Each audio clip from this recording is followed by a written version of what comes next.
how to extract your QR code of a post or video or image on your Instagram account. Today guys, I will show you how to do this. Just watch this video until the end and make sure that you like and subscribe in this channel. So let's start.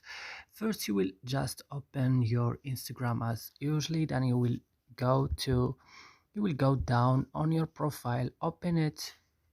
After this, when your profile is open, and as you see, you will just go up, or just you will go to the post that you wanna, for example, extract the QR code. You will just go to this 3 point here, then click QR code, and now as you see here, this is the QR code of this post, and here you can change the color if you want, blue, red, and everything.